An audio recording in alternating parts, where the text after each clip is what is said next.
สบายดีเนาะมื้อนี้มาฮอดอยู่แถวอ่าตลาดโคดินเนาะอันนี้เป็นตลาดเก่าเนาะตัวนี้โตกำลังสร้างตึกใหม่ตัวนี้เก่าอันนี้เป็นแบบของเพิ่นเนาะนี่อยู่ใจกลางนครหลวงเนาะ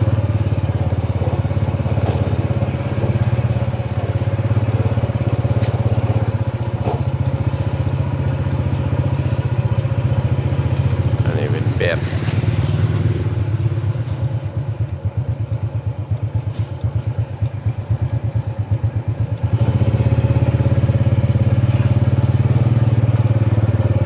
สไตล์แบบนี้เนาะน่าสิแล้ว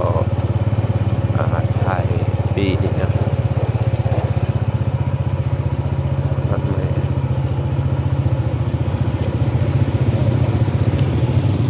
อันนี้เป็นทางรถใหม่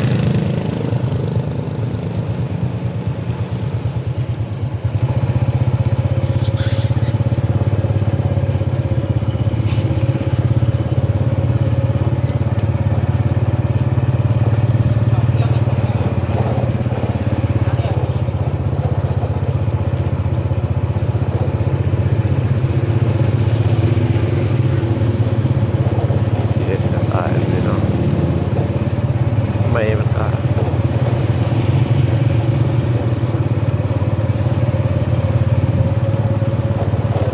ชีวิตแบบทันสมัยเนาะ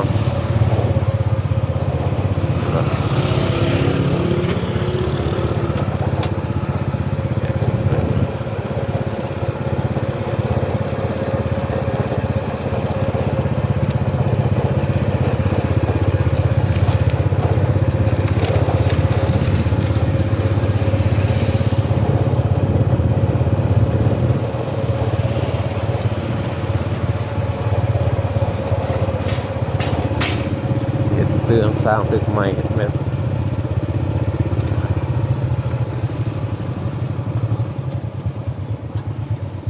อันนี้ข้างตลาดเนาะข้างตลาดตลาดโคดินเนาะเป็นตึกที่สูงเนาะ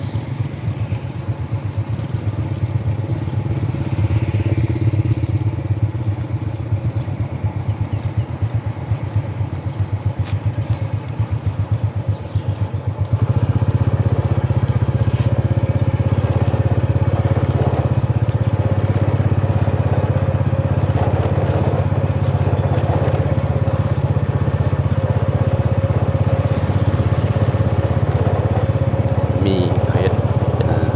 สะพานลอยเนาะพวก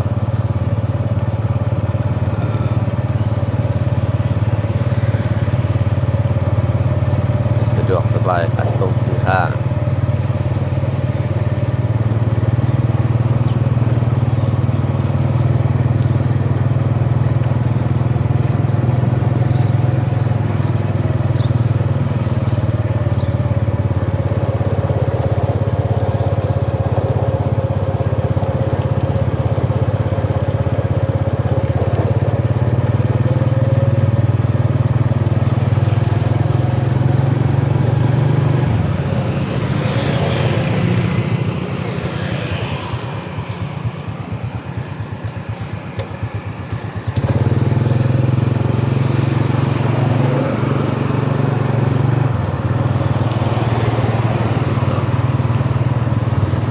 ในทางด้านหน้าเนาะไปเอาหมดแล้ว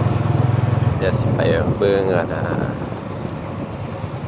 คิวรถเนาะตลาดเช้าเนาะส่งโดยสารทางบกในนครหลวงเนาะคิวรถเมล์แล้วก็คิว2 เที่ยวนี่เนาะเที่ยวตุ๊กๆอยู่ประมาณนี้เนาะ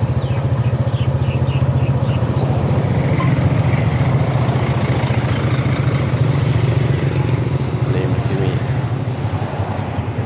คิวแบบนี้นะแต่ละสายทางเนาะอยู่นครหลวงเนาะอันนี้คิวรถทางบกเนาะส่งตลาดเช้าเนาะ